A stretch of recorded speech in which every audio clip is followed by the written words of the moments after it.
Hello, and thanks for watching. In this video we're looking at XG3, or XG3 Extreme G Racing as it's also known. It's the third game in the Extreme G series, and it's the first one released on a different console to the Nintendo 64, where the first two games were. So the first version of this game was released in 2001 here in the UK, on the PS2. And here it is. And if you look on the side you can see it's also known, as I said, as XG3 Extreme G Racing. And this one supports up to 2-player split screen. And basically same concept as the previous two games, futuristic racing, motorbikes. And it looks really good, it plays really smooth. And just here is a demo disc from around the same sort of time. And this has a demo track of the game. We won't look at this because it's basically just the same as what's in the final product. I'll just mention when we look at it in here what the content was on the demo. But yeah, a lot of people may have experienced Extreme G3 through the demo disc, and that's where I first saw the game and thought it was visually amazing, and it just ran really smooth and I really wanted to play it. There was no wipeout on the PS2 at this point, so this beat that to the market, and it was really impressive. So yeah, that's how I discovered the game, and I went on to buy it on the PS2. And I also had it on the GameCube at one point. So this came out in 2002 here in the UK, a year after the PS2 version, and it was a launch game for the GameCube. And it was a good launch game as well because it's visually impressive, but it's also, as I said, it runs really smooth, and the GameCube version supports up to 4 players, which is really good. And you can see there. So yeah, that was a good win for Nintendo getting this as a launch game. And also, there wasn't an F-Zero game around at this time on the GameCube either. So this was basically what you had for your futuristic racing. And it's pretty solid. I think F-Zero GX on the GameCube does beat this in general terms of quality content and the way it plays and stuff. But this is a really good game still. And that's just a magazine at the back there. And it's a bit funny because it's a Nintendo 64 magazine. But it's at the end of the N64 games. The N64 console's lifespan, so pretty much all the content in here is GameCube and Game Boy Advance stuff, and they've got Extreme G3 for the GameCube as the cover story, so I found that pretty amusing. But that's a look at that. And right, so we're going to go across and look at the game, and I think we're going to look at the PS2 version, as they are the same pretty much, but you have up to 4-player multiplayer on the GameCube, and we'll maybe have a look at a bit of multiplayer, but I don't have 4 GameCube controllers, so we're not missing out on anything. But I will show a bit of split screen in the PS2 version, I think. So yeah, let's go across and have a look at it.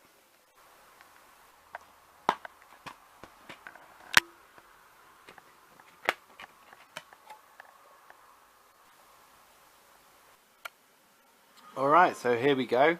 It was developed by Acclaim Studios and published by Acclaim as well. Now, unfortunately, Acclaim went bankrupt in 2004, and we haven't seen anything new from the Extreme G series since the 4th game, XG3. But the rights are owned by Throwback Entertainment, and they did just recently put out Extreme G2 on Steam. So the series is still alive in some way. But anyway, here's the intro to Extreme G3.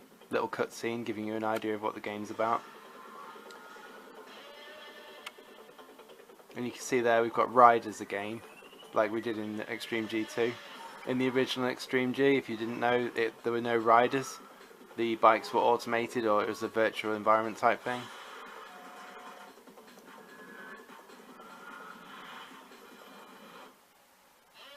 XG3 Extreme G Racing, there we go. And here's the title screen, you can see all the riders there. And here we go, so on the main menu you've got XG Career, and that is the main mode of the game. That's where you progress through leagues, race, win, unlock content.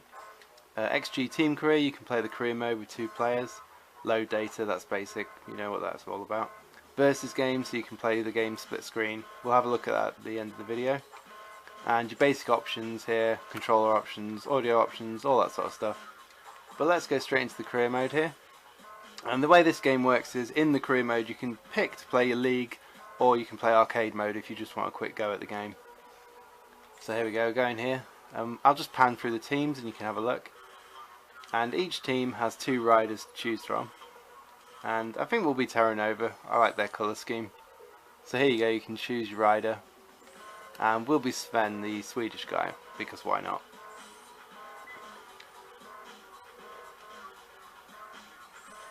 So there we go.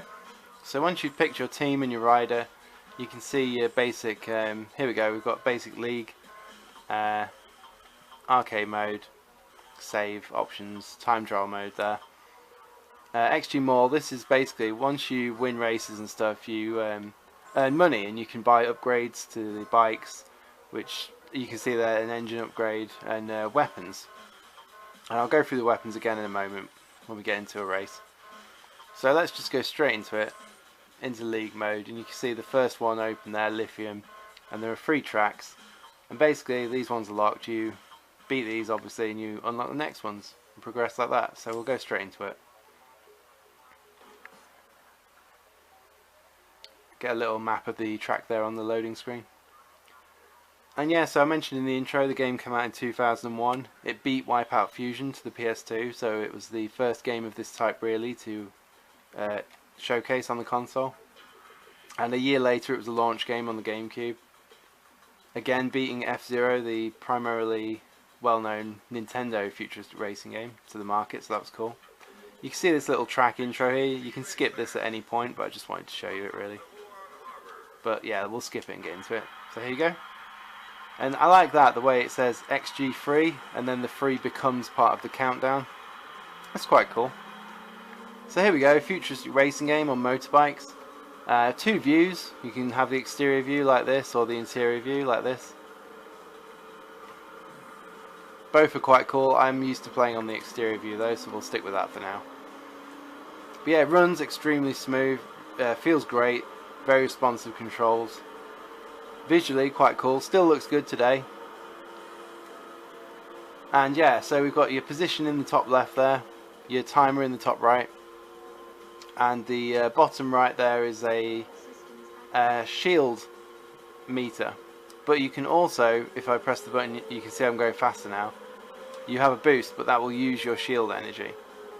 And on the left hand side at the bottom there, you can see the lap counter, and just next to that is the weapon system. So each bike has a minigun, which I'm firing right now, and that will use your weapon energy.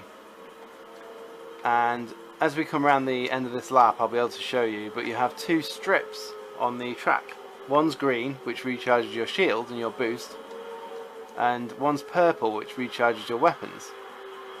So here's the green one, and that recharges my shields and boost, and the purple one recharges your weapons.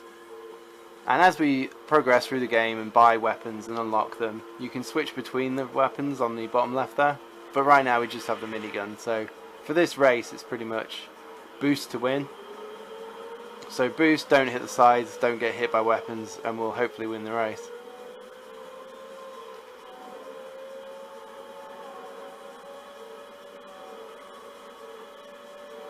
But yeah, you can see if you've have any experience with the previous games in the series, you can see that the track design in this one flows a lot better. There's no sudden sharp turns. It's very good at letting you smoothly flow around the tracks. It's immediately accessible even if you've not played tricky futuristic races before. Right, we're in first place. Let's see if we can do this. I think we're at the end now. There we go. So yeah, as you progress, things get a bit more difficult, and obviously the weapons come into play as you buy them and stuff. So let's see if we can get any weapons right now. Where are we? XG Mall, so here we go. So we're just short of being able to afford the rockets. So we'll do one more race and then we should be able to buy some more weapons. So we'll go into the league again and we will progress to the next track.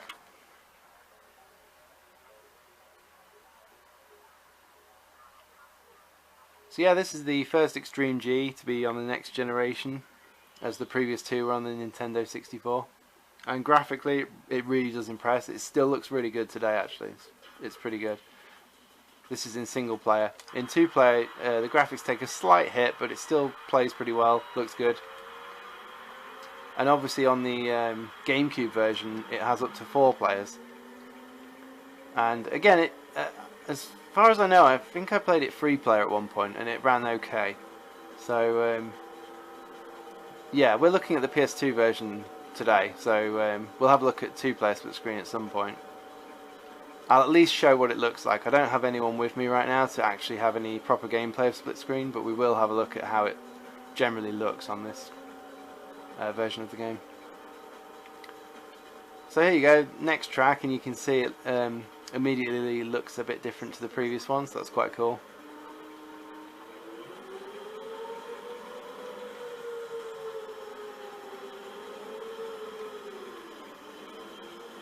And yeah, that's a brief look at this track. I think we'll cut across to the next track, so we've got a bit of variation in what we're looking at, and I'll talk about the game a bit more. I'll probably buy those rockets as well, so we should be able to have a look at some different weapons as well in the next track.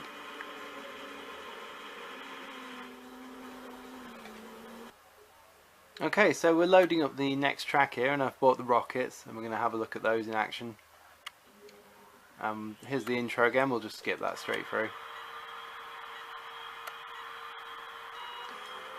And at the beginning of each race you have to wait, I think it's roughly a minute or something like that, for your weapon systems to activate. So it gives everyone a chance to get off the line.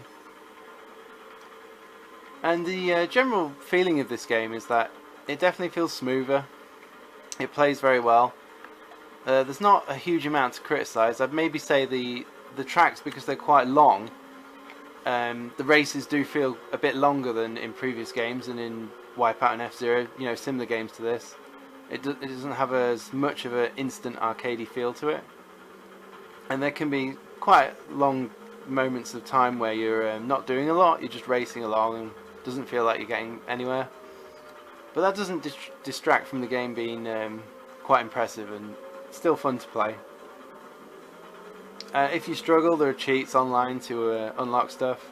It can be fun to play this with unlimited boost and stuff like that. Obviously it's worth playing through the game properly first and doing the league mode and stuff, but yeah, the cheats can be quite fun. So our weapon system's activated now, and you use the shoulder buttons on the PS2 at least to switch through the weapons. So we've got the minigun selected at the moment, and I'll switch through to the rockets. There we go, and you can see they just fire out front. And the weapons in the game vary. You've got rockets and things like that, and mines and stuff. Full selection of different weapons, and you buy them as you progress through. But it's up to you how you play the game, really. You can buy more weapons, you can buy engine upgrades. I think engine upgrades are the way to go, really, to progress through the game. It can be quite difficult. But yeah, there we go. Quick look at that track, and we're going to cut across to another one now. Okay, so I've switched bikes and we're just looking at another track, and this is the track from the demo which I mentioned in the intro, so I just wanted to show this, as it is quite an impressive looking track and it's a good way to show off the game, so I see why they used it as the demo track. So let's skip into it.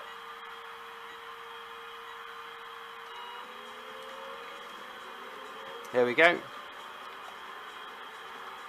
And you can see the coloured little light trail that trails behind the bike changes depending which bike you're in, so that's quite a nice little touch. And we do have some tight turn buttons, very similar to the previous games, just to make turning a little bit easier.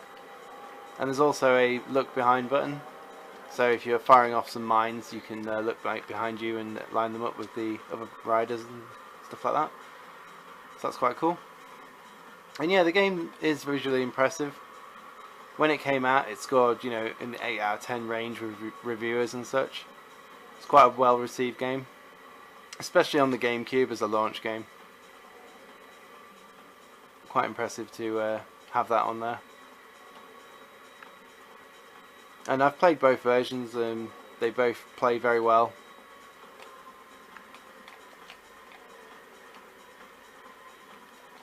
So yeah, that's a quick look at this track. Just wanted to show it as it is the demo track. And we'll go across and look at some split screen, I think, now.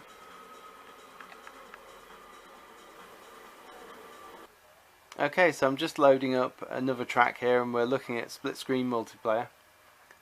And I've picked some different bikes as well. Like I mentioned before, I don't have anyone else here to show this off properly, but I just wanted to show you what it looks like. The screen's split vertically, there's no options to split it any other way, which is a shame because even though I prefer vertical, it's always nice for the option to be there for people. The game does take a little bit of a hit in the frame rate department and the way it looks, but it still plays pretty smoothly. It's pretty cool, the options in there. And yeah, I mean, that's just a brief look at that. I just wanted to show you what it looks like. And this is a great track as well. But yeah, that's been a look at Extreme G3. And we'll be looking at XG3, Extreme G Racing Association next, the 4th game in the series. So yeah, that'll be along at some point. So thank you for watching.